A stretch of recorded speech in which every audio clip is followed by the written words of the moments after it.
डिक्सटोन technology India limited ने अपने Q2 के नंबर रिलीज कर दिए, जो नंबर्स को एनालाइज करते हैं यहाँ पर प्रॉफिट लॉस को, यहाँ पर और सेल्स को, यहाँ पर क्वार्टरली और यहाँ पर साल दर साल देखने से पहले एक बार नंबर्स को गो थ्रू कर लेते हैं। तो 98,000 करोड़ की इसकी मार्केट कैप है और जो इसका पी चल रहा है वो 75 का पी चल रहा है इसका। और जो आर है वो 40 के समथिंग का इसका आर है। और जो डेप्ट टू इक्विटी है इसके ऊपर में, कंपनी के ऊपर में डेप्ट भी है, ये एक थोड़ा सा नेगेटिव पॉइंट हो सकता है। और उसके बाद में यहाँ पर देखें तो डेप्ट यहाँ पर थोड़ा ज़्यादा है, इसलिए कह रहा हूँ मैं।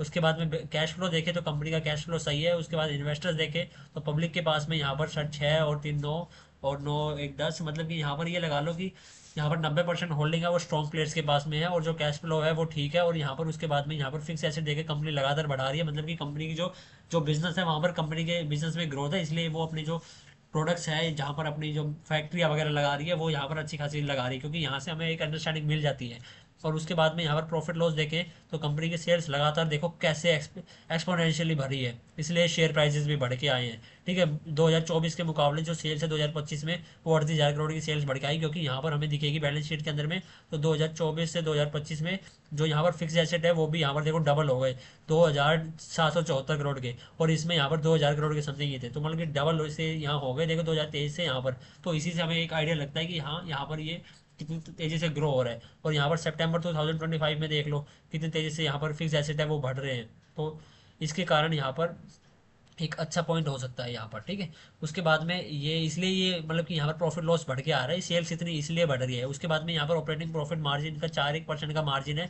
और उसके बाद में एक बार यहाँ पर हेवल्स को देखते हैं, हेवल्स भी इसी कैटेगरी में है, अगर उसका कितना मार्जिन है तो उसका 10% का मार्जिन है। और इसका जो निक्सॉन का है वो यहाँ पर मार्जिन कम है अभी फिलहाल तो, बट यहाँ पर आगे जाके क्या पता बढ़ जाए इसका। बट जो हेवल्स है वो यहाँ पर ब्रांड है एक तरीके से। और यहाँ पर ऑपरेटिंग प्रॉफिट, यहाँ पर नेट प्रॉफिट देखें डायरेक्ट हम यहाँ पर तो 776 करोड़ का यहाँ पर नेट प्रॉफिट निकल के आता है क्वार्टरली बेसिस पे 280 करोड़ के मुकाबले में। जो कि हम यहाँ पर ईयरली बेसिस पे अगर हम एक बार देखें तो जो मार्च 2025 को 2024 के मुकाबले में हम यहाँ पर कंपेयर करें तो रेवेन्यू 45% यहाँ पर बढ़ा था 23 के मुकाबले में। अभी 25 में यहाँ पर 24 के मुकाबले में रेवेन्यू डबल बढ़ के आया 119% के समथिंग। और जो नेट प्रॉफिट है वो भी यहाँ पर 24 के मुकाबले में डबल होके आया, नेट प्रॉफिट डबल से भी डबल, मतलब कि 228% के समथिंग जो नेट प्रॉफिट है वो 2024 के मुकाबले बढ़ के आया 2025 में। उसके बाद में जो यहाँ पर क्वार्टरली अगर नंबर देखे तो यहाँ पर 2025 में यहाँ पर नंबर देखे और सितंबर में यहाँ पर नंबर देखे तो जो रेवेन्यू है वो क्या है कि जो यहाँ पर अगर रेवेन्यू आप देखोगे कि जो 2000 मतलब जून 2025 के हिसाब से यहाँ पर सितंबर में 15 साढ़े 15% यहाँ पर बढ़ के आया है। और एक्सपेंस है वो यहाँ पर सेम से बने हुए हैं, वहाँ पर कोई दिक्कत नहीं है। और नेट प्रॉफिट देखे वो भी 166% के समथिंग जो सितंबर क्वार्टर में वो बढ़ के आया है।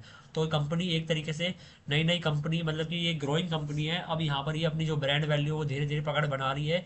और ये डिक्सन से हेवल से ऊपर आ गई है। बट ये हेवल जितना अभी प्रॉफिट मतलब कि ऑपरेटिंग मार्जिन बना नहीं पा रही है, बट हाँ कंपनी अच्छी है। उसके बाद में इसलिए इसका जो शेयर प्राइस है वो रॉकेट बना हुआ है, देखो आप ये देखो यहाँ से 23 से कहाँ पहुँच गया है शेयर प्राइस, इसलिए ये शेयर प्राइस बढ़ा हुआ है। उसके बाद में यहाँ पर हमने सारी चीज़ें देख ली है। तो आई होप आपको अंडरस्टैंडिंग मिल गई होगी और हैप्पी दीपावली आपको सभी को।